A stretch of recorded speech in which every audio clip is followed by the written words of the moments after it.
अब खूनी मंडे के साथ साथ हमारी नई पेशकश फ्रीकी फ्राइडे भी एंजॉय करो। Check out our new exclusive horror story photograph only on our Spotify podcast the horror show by खूनी मंडे। Link in description. भूत महल, दिल्ली का भोली भटियारी महल। भारत की राजधानी दिल्ली में एक ऐसा महल है जिसे लोग भूतिया मानते हैं।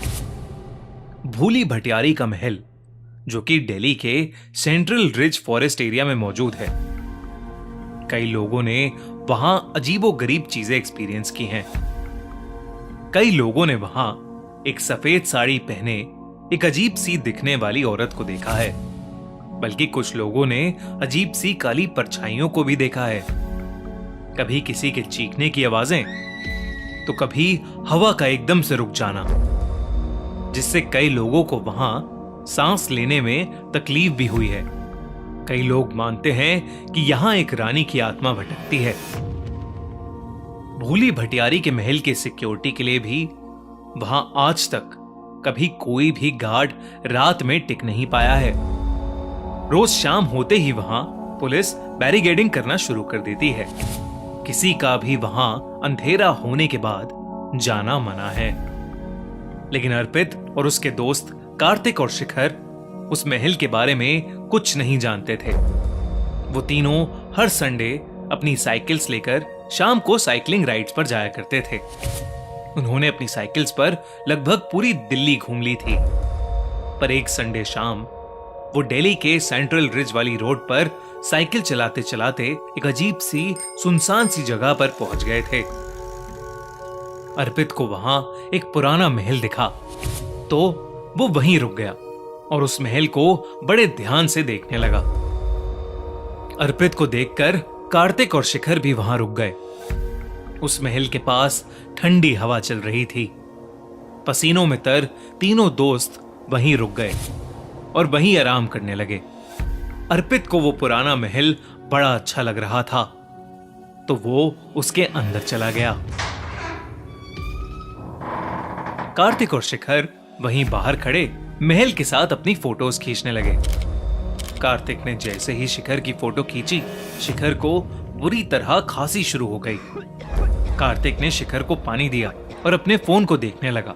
उसे फोन के कैमरा में खींची गई फोटो में दिखा कि कोई काली सी परछाई शिखर के गले को दबा रही थी।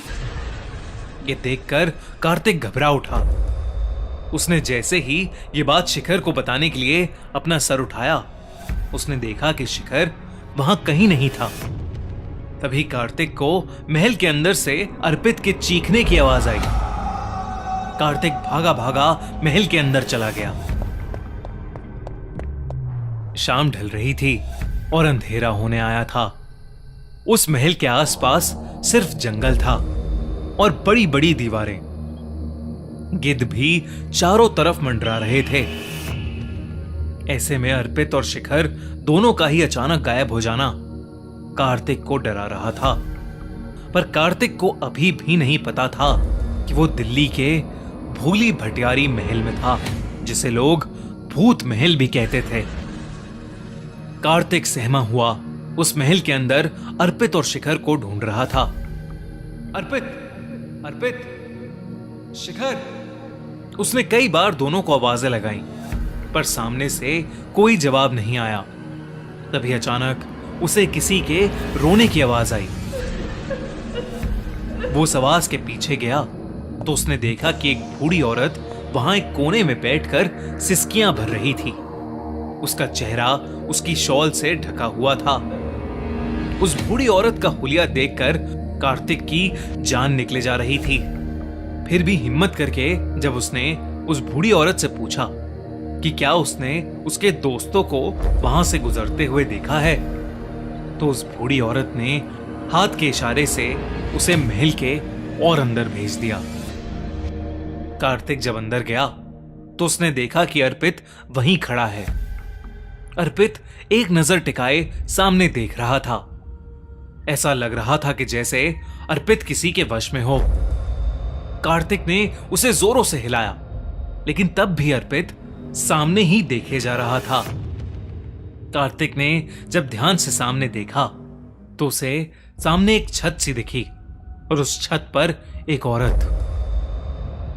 वो औरत किसी रानी से कम नहीं लग रही थी और वो इधर से उधर भटक रही थी। लेकिन तभी वो औरत चलते चलते रुकी और अपनी गर्दन घुमाकर कार्तिक की तरफ देखने लगी। कार्तिक भी अर्पित की तरह ही सुन्न पड़ गया और वो औरत हवा में उड़ती हुई उन दोनों की तरफ आने लगी। अचानक से शिखर वहां आ गया और उसने देखा कि कार्तिक और अर्पित दोनों को ही फिट्स यानी दौरे पड़ रहे हैं। शिखर को वो औरत नहीं दिख रही थी।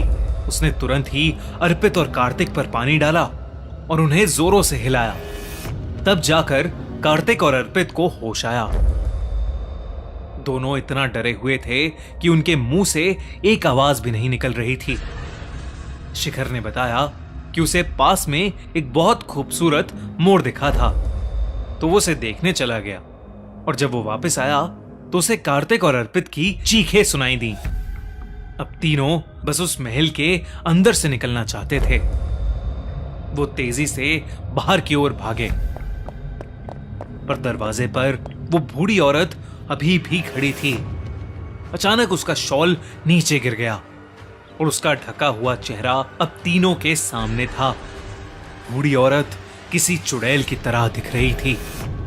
उन तीनों लड़कों के रोंगटे खड़े हो गए और वो बुढ़िया धीरे धीरे उनके पास आने लगी।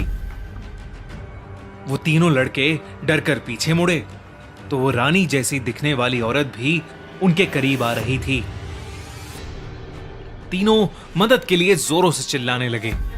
बाहर पुलिस वाले जब बैरिकेडिंग के लिए आए तो उन्हें 3 साइकिल बाहर खड़ी हुई दिखी। वो समझ गए कि अंदर जरूर कोई है और उन्होंने तुरंत महल के अंदर जाकर चेक किया। तीनों लड़के महल के दरवाजे के पास बेहोश पड़े थे और उनके शरीर बुरी तरह तप रहे थे। उन्हें फौरन पास के हॉस्पिटल भेजा गया। जब उन्हें होश आया तो उन्हें कुछ भी याद नहीं था कि उस बूढ़ी औरत को देखने के बाद उनके साथ क्या हुआ। कहानियों की माने तो शायद वो रानी जैसी दिखने वाली औरत फिरोज शाह तुगलक की रानी थी, जिसे राजा ने उस महल में नजरबंद कर दिया था। और वो बूढ़ी औरत शायद एक औरत थी जो रास्ता भटक कर इस महल में पनाह लेने आई थी। कहते हैं दोनों ने ही इस महल के अंदर अपना दम तोड़ दिया था। और हां, आपको क्या लगता है, क्या आप भूली भटियारी के महल में जाना चाहेंगे? हमें कमेंट्स में जरूर बताएं।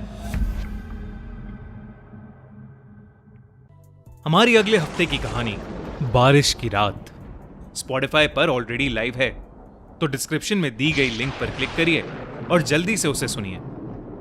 और हां, हमारा चैनल खूनी मंडे सब्सक्राइब करना मत भूलना।